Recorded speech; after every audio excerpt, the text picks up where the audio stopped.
Σας καλωσορίζω στην πιο ακριβή χώρα του κόσμου.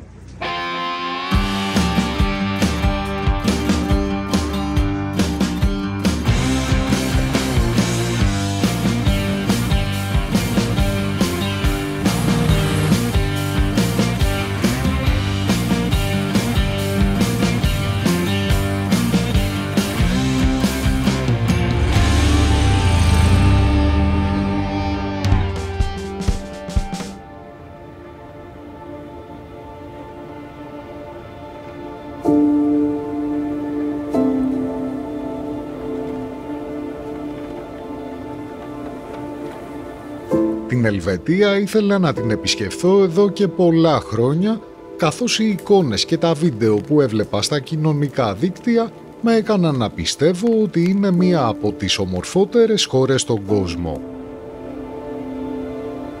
Πέραν της φυσικής ομορφιάς, αυτό που μου κινούσε έντονα το ενδιαφέρον ήταν η ιστορία και η εξέλιξή της, κάτι το οποίο θεωρώ ότι είναι ένα μοναδικό case study που ομοίω του δεν έχω ξαναματαδεί. Αξιοθαύμαστο ή όχι, αυτό είναι κάτι που θα το κρίνετε εσείς και αν θέλετε μπορείτε να γράψετε τη γνώμη σας στα σχόλια.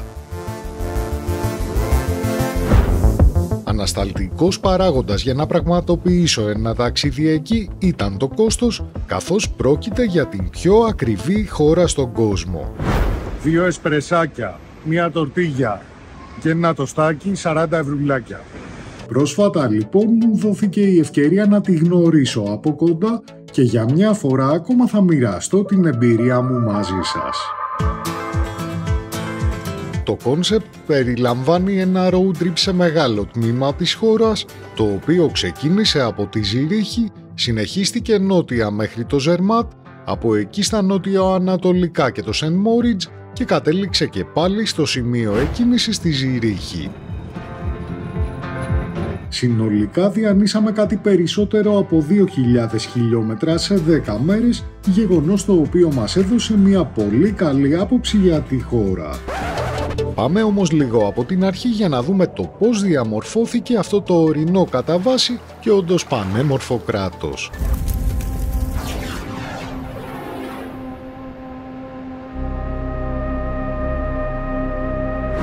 Σε μία περίοδο λοιπόν που οι περισσότερες χώρες της Ευρώπης αποτελούσαν βασίλεια, οι ορεινοί πληθυσμοί της Ελβετίας παρέμεναν συνειδητά αυτόνομοι.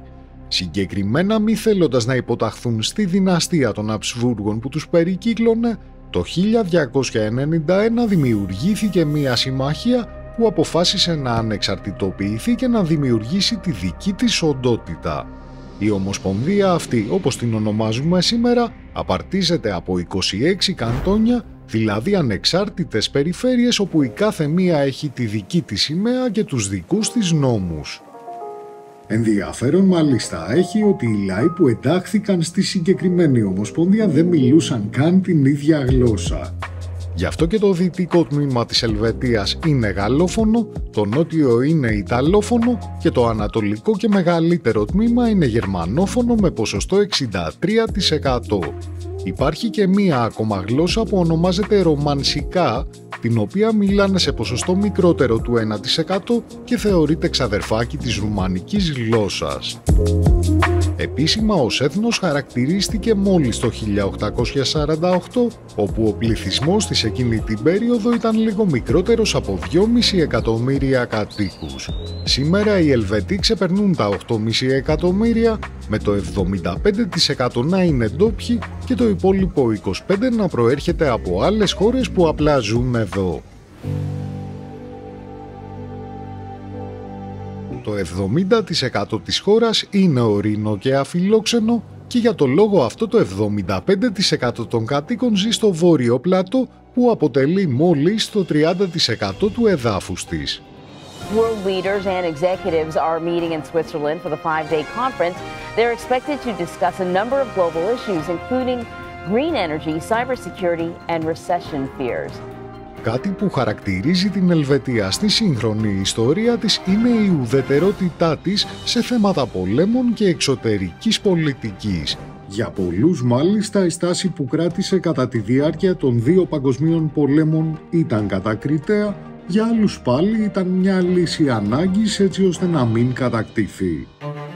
Γεγονός πάντως είναι ότι κατάφερε και στους δύο πολέμους να συνεχίσει το εμπόριο και τους διάβλους επικοινωνίας και με τις δύο πλευρές. Μελανό σημείο της ιστορίας είναι ότι οι Ναζί μετέφεραν εδώ το χρυσό που λαιλατούσαν στα κατεχόμενα, καθώς γνώριζαν ότι στην Ελβετία θα είναι ασφαλής. Μάλιστα μετά τη λήξη του πολέμου, η χώρα θέλησε να επιστρέψει στους συμμάχους χρυσό αξίας 60 εκατομμυρίων δολαρίων που βρισκόταν στις τράπεζές της.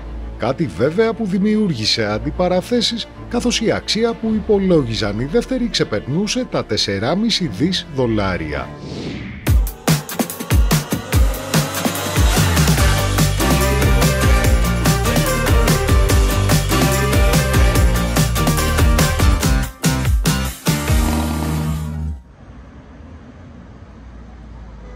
Σήμερα η Ελβετία εννοείται πως παραμένει ένα πλούσιο κράτος με ισχυρή οικονομία, η οποία εκτός από το γνωστό σε όλους τραπεζικό σύστημα στηρίζεται στην τεχνολογική έρευνα, τη βιομηχανία, την φάρμακοβιομηχανία και τον τουρισμό. Επίσημα πρωτεύουσα δεν έχει, αν και ανεπίσημα θεωρείται η Βέρνη, μιας και εκεί φιλοξενείται το Κοινοβούλιο της Ελβετίας. Η χώρα είναι παγκοσμίως γνωστή για τα τυριά, τις σοκολάτες, τα ρολόγια, τους σουγιάδες και τα πυρηνικά καταφύγια, τα οποία βρίσκονται παντού. Μάλιστα σε περίπτωση πυρηνικού πολέμου μπορούν να χωρέσουν το 114% του πληθυσμού της χώρας.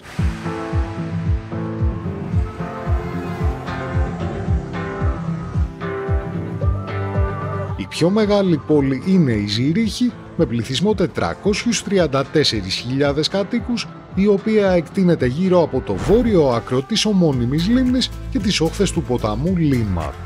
Έχει ένα ιδιαίτερα όμορφο και πεζοδρομημένο ιστορικό κέντρο, αλλά γενικότερα δεν θα πω ότι θα συναντήσετε κάποιο must τουριστικό αξιοθέατο για να επισκεφθείτε, τουλάχιστον για τα δικά μου γούστα. Τι κοιτάς? Το μπουφανάκι. 2.200, αλλά άσε θα πάρω μηχανή. Στη Ζηρίχη διανυκτερεύσαμε σε ένα από τα πιο ωραία και ιδιαίτερα ξενοδοχεία που έχω μείνει, το οποίο συστήνω ανεπιφύλακτα. Όπως πάντα, αυτό και τα υπόλοιπα μέρη που επισκεφθήκαμε και αξίζει να επισημάνω θα τα βρείτε στο tripmen.net. Link θα βρείτε στην περιγραφή του βίντεο. Ακολουθώντας την πορεία μας προς τον νότο, η επόμενη πόλη που επισκεφθήκαμε είναι η Λουκέρνη, η οποία θα πω ότι είναι η πιο όμορφη που συναντήσαμε στο ταξίδι μας.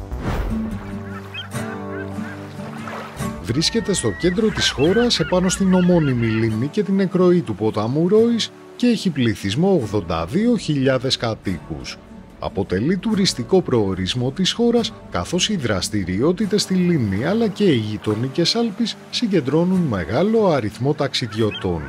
Το πιο χαρακτηριστικό αξιοθέατο της Λουκέρνης είναι το Κάπελμπρούκε, μια σκεπαστή ξυλινή γέφυρα που διασχίζει το ποτάμι διαγώνια.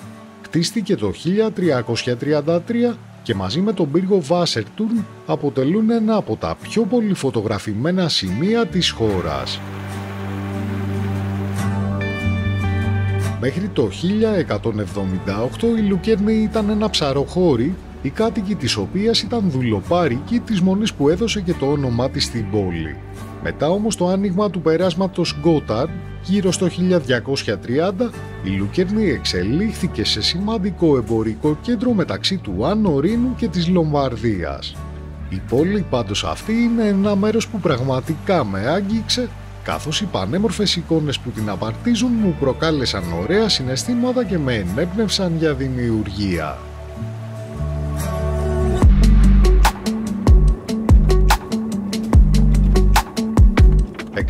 «67 χιλιόμετρα νοτιότερα θα φτάσουμε στο Ιντερλάκεν, το οποίο αποτέλεσε τη βάση μας για 3 μέρες του ταξιδιού. Ενώ αποτελεί και αυτό μεγάλο τουριστικό προορισμό, λόγω των πολλών που αξίζει να δεις και να κάνεις γύρω του, ως Κομόπολη θα πω ότι δεν έχει κάποιο ιδιαίτερο ενδιαφέρον από μόνη της. Νομίζω είναι από τα λιγότερα γραφικά μέρη του ταξιδιού και δεν έχει και καλές επιλογές όσον αφορά την εστίαση. Εν τω μεταξύ, κάτι που μας έκανε εντύπωση είναι ότι το μεγαλύτερο ποσοστό των ανθρώπων που κυκλοφορεί στην πόλη είναι Κινέζοι, καθώς αποτελεί πολύ προβεβλημένο και δημοφιλή προορισμό στη χώρα τους. Στο σχετικό podcast που έκανα για την Ελβετία με τη Μαρία Στεφανίδου, ανέφερα ότι μας εντυπωσίασε ο τρόπος που βγαίνουν και κυκλοφορούν γενικά οι ντόπιοι. Ενώ μέχρι τις 7 το απόγευμα έβλεπες κινήσεις στους δρόμους, στις 8 νέκρωναν τα πάντα και νιώθαμε ότι βρισκόμαστε σε ερημωμένες πόλεις. Και αυτό συνέβαινε παντού. Εντάξει, σε κάποια από τα μαγαζιά είχε κόσμο, αλλά έξω στον δρόμο ψυχή. Ο χαμούλης που βλέπετε είναι την πρωτοχρονιά το βράδυ σε ένα φεστιβάλ, το οποίο όμως συγκεντρώνει ανθρώπους από την ευρύτερη περιοχή της Ελβετίας. Με την ευκαιρία να πω ότι στα podcast μου έχω καλεσμένους φίλους που ζουν εκτός Ελλάδας και μιλάμε όπως και με τη Μάρια για το πώς είναι η ζωή στη χώρα τους.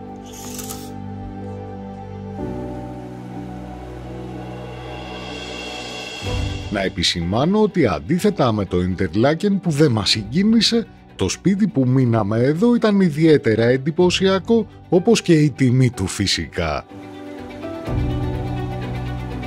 Στα πέριξ λοιπόν της πόλης και περιμετρικά των λιμνών, το σκηνικό είναι πανέμορφο.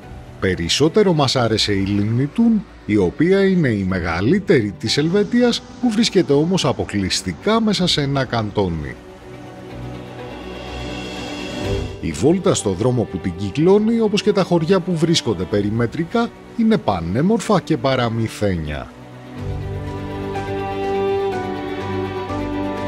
Βρισκόμαστε στην πόλη Τούν, από την οποία παίρνει το όνομά της και η λίμνη. Η Τούν κατοικείται από τα νεολιθικά χρόνια, αποτέλεσε μέρος της Ρωμαϊκής Αυτοκρατορίας και στη σημερινή της μορφή διαμορφώθηκε γύρω στο 1500.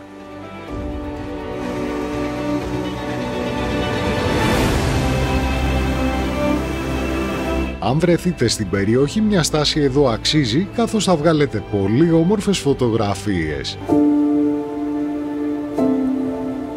Ένα άλλο μέρος που έχει ενδιαφέρον είναι το μοναστήρι του Αγίου Μπεάτους. Ναι, έτσι λέγεται. Είναι κοντά στο Interlaken σε ένα δύσβατο σημείο και αποτελεί ένα διάσημο αξιοθέατο της χώρας.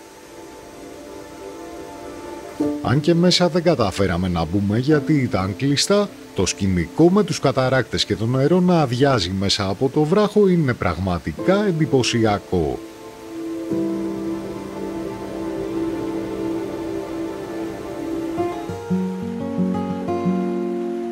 Την ίδια μέρα κινηθήκαμε νοτιοδυτικά για να επισκεφθούμε ένα ακόμα χωριό, το οποίο είχαμε συμπεριλάβει στη λίστα μας. Το εξωτικό Adelboden. Δεν ξέρω αν έφταιγε η ηλιόλου στη μέρα που επηρεάζει τη διάθεση, αλλά το χωριό αυτό μου άρεσε περισσότερο από όλα όσα επισκεφθήκαμε στο ταξίδι. Πρόκειται για έναν παραδοσιακό ελβετικό οικισμό του 1400, το οποίο σήμερα αποτελεί σημαντικό τουριστικό θέρετρο της χώρας. Οι ξύλινες κατασκευές σε συνδυασμό με την τοποθεσία συνθέτουν ένα αντικειμενικά πανέμορφο σκηνικό.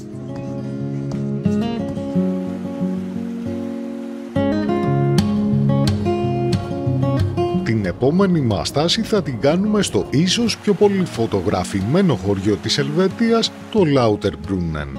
Έχει χτιστεί σε μια βαθιά κοιλάδα των Άλπαιων και ο καταράκτης Στάμπαχ, αδειάζοντας από ύψος 300 μέτρων, δημιουργεί αυτό το μοναδικό σκηνικό. Η πρώτη αναφορά για το χωριό γίνεται τον 13ο αιώνα και το όνομά του σημαίνει «καθαρή πηγή». Δεν είναι τυχαίο, καθώς στην ομώνυμη κοιλάδα που βρίσκεται σε υψόμετρο 802 μέτρων αδειάζουν συνολικά 72 καταράκτες.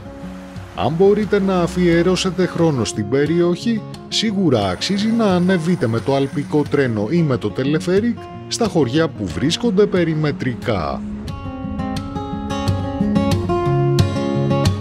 Το πιο νότιο τμήμα της χώρας που επισκεφθήκαμε είναι το Ζερμάτ, το οποίο βρίσκεται 100 χιλιόμετρα νότια του Interlaken και για να φτάσουμε χρειαστήκαμε γύρω στις 2,5 ώρες. Στη διαδρομή μας για εκεί ένα τμήμα 16 περίπου χιλιόμετρων το περάσαμε επάνω σε τρένο, το οποίο διέσχισε ένα ολόκληρο βουνό μέσα από ένα τούνελ. Κάτι αντίστοιχο δεν είχα συναντήσει στη ζωή μου και παρόλο που μέσα δεν έβλεπες και τίποτα, ήταν θα πω μια εντυπωσιακή εμπειρία. Κατεβαίνοντας από το τρένο οδηγήσαμε 51 χιλιόμετρα μέχρι το ΤΑΣ, όπου εκεί παρκάραμε το αυτοκίνητο για να ανέβουμε στο χωριό με άλλο τρένο. Η απόσταση είναι γύρω στα 6,5 χιλιόμετρα και ο οδοντοτός χρειάζεται 12 λεπτά για να την ανέβει. Το Ζερμάτ ή Τσερμάτ, όπως το αναφέρουμε από ό,τι είδα στην Ελλάδα, έχει πληθυσμό 5.800 κατοίκους και σήμερα αποτελεί ένα από τα πλέον διάσημα χειμερινά θέρετρα των Ελβετικών Άλπαιων.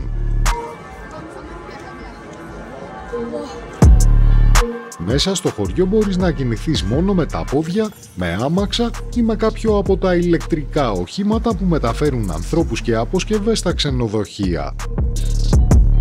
Ενώ μέχρι τα μέσα του 19ου αιώνα το Ζερμάτ αποτελούσε μια αγροτική κοινότητα, σήμερα η οικονομία του στηρίζεται 100% στον τουρισμό.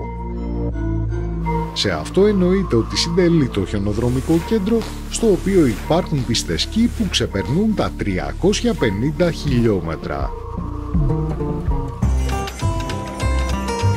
Αν και θα το ήθελα πολύ, σκι δεν κάναμε, μιας και ο χρόνος είναι περιορισμένος, αλλά απολαύσαμε ένα γκλουβάιν σε ένα από τα πολλά και γουστόζικα μαγαζιά της Κομόπολης. Αυτό που ξεχωρίζει στο Ζερμάτ είναι το Μάτερχορν, το οποίο με ύψος 4.478 μέτρα κατατάσσεται στις ψηλότερες κορυφές των Άλπαιων. Μάλιστα, το ιδιαίτερο του σχήμα δημιουργεί πολύ υψηλό βαθμό δυσκολίας για να το κατακτήσεις, γεγονός που το καθιστά ως ένα από τα πιο θανατηφόρα βουνά. Την Ελβετία δεν γίνεται να την ολοκληρώσουμε σε ένα μόνο επεισόδιο, οπότε πριν σας αφήσω θα ήθελα να δώσω τη δική μου απάντηση για το τι κάνει αυτή τη χώρα μοναδική. Είναι λοιπόν μια σαγηνευτική και σε επίπεδο φυσικής ομορφιάς αλλά και αρχιτεκτονικής χώρα, στην οποία οι πολίτες σέβονται το περιβάλλον που ζουν, τους συνανθρώπους τους και τηρούν τους κανόνες που έχει θεσπίσει η πολιτεία. Σε διεθνές επίπεδο αυτό που έχει καταφέρει, είτε συμφωνούμε είτε όχι με τη μεθοδολογία, δεν το έχει πετύχει κανένα άλλο κράτος. Παρόλο που έχει το δικό της στράτο, προστατεύεται και χαίρει εκτίμησης από ολόκληρη τη διεθνή κοινότητα και θεωρείται ένα αντικειμενικά ουδέτερο κράτος. Αν εξαιρέσουμε βέβαια την περίπτωση της Ουκρανίας, όπου για πρώτη φορά έσπασε το εμπάργκο και πήρε θέση κατά της εισβολής.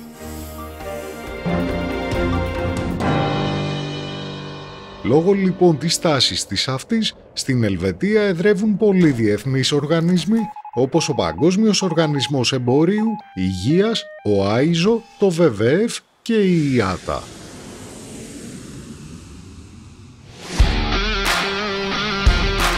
Περιμένω τη γνώμη σας στα σχόλια και σε κάποιο από τα επόμενα επεισόδια θα συνεχίσουμε με την ανατολική πλευρά της χώρας και τα μέρη που αξίζει να επισκεφθείτε. Επίσης θα μιλήσουμε για fun facts και περίεργους νόμους που συναντάς μόνο στην Ελβετία. Μέχρι τότε σας περιμένω σε Facebook, Instagram και TikTok, όπου κράταμε πιο ζεστή την καθημερινή μας επαφή και εννοείται αν δεν έχετε κάνει εγγραφή στο YouTube κάντε τώρα για να ενημερώνεστε για τα νέα επεισόδια. Αν σας άρεσε το βίντεο, ένα like και μια κοινοποίηση πάντα βοηθάει και μην ξεχνάτε ότι το treatment υλοποιείται με τη δική σας υποστήριξη. Να είστε καλά!